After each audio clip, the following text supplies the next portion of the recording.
안수 집사님 처방. 장로님이 한층 밝은 표정으로 말씀이와 헤어진 후 곧 안수 집사 몇 분이 말씀이를 찾아옵니다. 말씀이를 찾아온 안수 집사님의 얼굴은 당당해 보이기도 하고 비장해 보이기도 했습니다. 그리고 어떻게 보면 분노에 차서 흥분된 모습 같기도 했습니다. 말씀이가 의자를 가리키며 앉기를 권합니다. 그런데 안수 집사님의 눈에는 그런 말씀이 모습은 안중에도 없다는 듯 그 자리에 서서 결기 어린 말을 시작합니다. 이 교회는 나와 맞지 않는 것 같아요. 교회를 옮겨야 할 것 같습니다. 코로나19 시대의 교회가 정부가 하는 방역에 기여는 못할 망정, 방역을 방해하는 일을 하는 일에 목사님은 앞장서고 장로님은 방주하는 이런 교회가 하는 처사가 말씀에 맞습니까? 말씀에 맞지 않는 교회에 더 다닐 수 없어요. 말씀이님 어디 한번 말씀해 보세요. 제 말이 틀렸습니까? 잠시 안수 집사님들의 흥분이 가라앉기를 기다린 후에 말씀이가 나직한 목소리로 말을 시작합니다. 집사님, 말씀의 처방을 듣기 전에 안수 집사님이 교회에 대해서 알고 있는 사실이 실제로 사실 그대로 인지부터 파악하는 것이 집사님의 결정을 위해 필요할 것 같습니다. 이 일을 위해서 제가 안수 집사님들에게 한 가지 질문을 해도 될까요? 해도 좋아요. 혹시 집사님들이 교회의 처사가 잘못이라는 판단을 하고 주장하시는 근거를 말해 주실 수 있나요? 아니, 말씀이님은 TV 방송도 안 보십니까? 수원에 있는 대형 교회에서 또 확진자가 3명이나 나왔다고 하잖아요. 왜 정부에서 그렇게 비대면 예배를 드리라고 하는데 되면 예배를 드려서 또 확진자를 양산하느냐 이 말입니다. 아, 수원에 있는 모 교회 이야기를 하시는군요. 제가 알기로는 그 교회에서 예배를 통해서 확진자가 나왔다는 방송은 사실을 잘못 보도한 것으로 알아요. 교회 예배에서 감염된 것이 아니라 외부에서 감염된 후에 교회 예배에 참석했다고 합니다. 그리고 더 중요한 것은 이 세 분이 그 교회 예배에 한 번도 아니고 3번이나 참석했다고 해요. 그런데 9,000명이나 되는 성도 중에서 단 한 분에게도 코로나19 확진자가 나오지 않았다고 합니다. 안수 집사님, 이건 무엇을 말하는 걸까요? 혹시 제가 잘못 알았을 수도 있으니까 한번 집사님들이 확인한 후에 저에게도 알려주시면 고맙겠습니다. 말씀이 말을 들은 안수 집사님들이 말씀이 말이 떨어지기가 무섭게 이렇게 말합니다. 그거라면 다음에 확인할 필요도 없이 지금 여기서 바로 확인할 수 있어요. 안수 집사님들은 제각각 주머니에서 핸드폰을 꺼내 검색하기 시작합니다.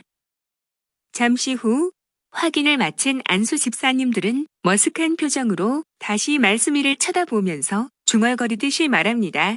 방송이 잘못 보도한 건가? 우린 틀림없이 교회가 잘못한 것으로 들었는데. 잠시 시간이 흐른 후 말씀이가 입을 엽니다. 제가 안수 집사님 한 분을 소개해도 될까요? 누군데요? 스데반이라는 안수 집사님입니다.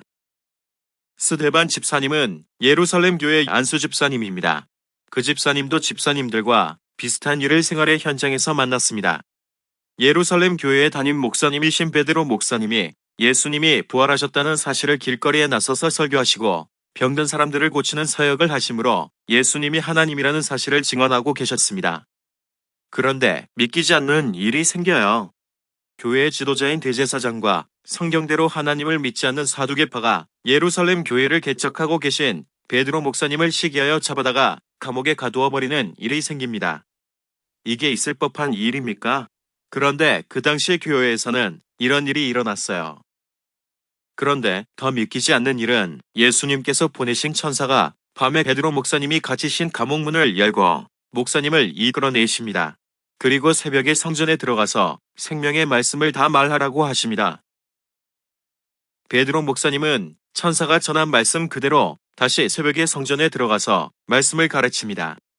게다가 대제사장들은 이스라엘의 원로까지 대동하고 와서 종교 재판을 열려고 부하들을 베드로 목사님이 수감된 감옥으로 보냅니다.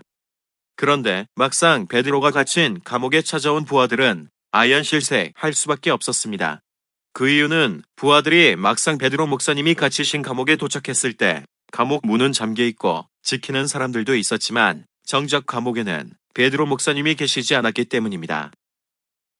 성전을 책임지고 있는 사람과 제사장들이 백방으로 베드로 목사님을 찾아다녔는데 정작 베드로 목사님은 성전에서 백성들을 가르치고 계셨습니다. 이 광경을 본 사람들이 베드로 목사님이 성전에서 백성들을 가르치고 계신다고 하자 성전을 책임지고 있는 사람이 그 부하들을 대동하고 가서 베드로 목사님을 끌고 와 다시 종교 재판을 시작합니다.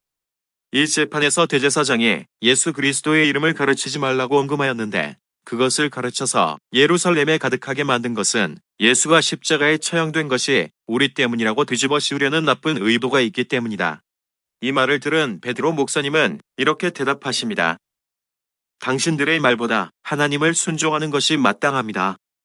당신들이 십자가에 달아 죽인 예수님을 하나님이 살리셨고 그 예수님은 지금 하나님의 보좌 우편에 앉으셔서 성도들이 회개할 때 죄를 용서해 주시는 일을 하고 계십니다. 이 일에 우리가 증인입니다. 그리고 성령 하나님도 증언하십니다. 이 말을 들은 대제사장과 그 무리들이 베드로 목사님을 죽이려고 했지만 죽이지 못하고 채찍질한 후에 예수 그리스도의 이름으로 말하는 것을 다시는 못하도록 금지한 후 석방할 수밖에 없었습니다. 이렇게 해서 석방된 베드로 목사님은 예수 그리스도의 이름 때문에 능력받을 수 있도록 하신 하나님께 감사하면서 날마다 어디에 계시든지 예수는 그리스도라고 가르치고 전도하시는 것을 멈추시지 않습니다.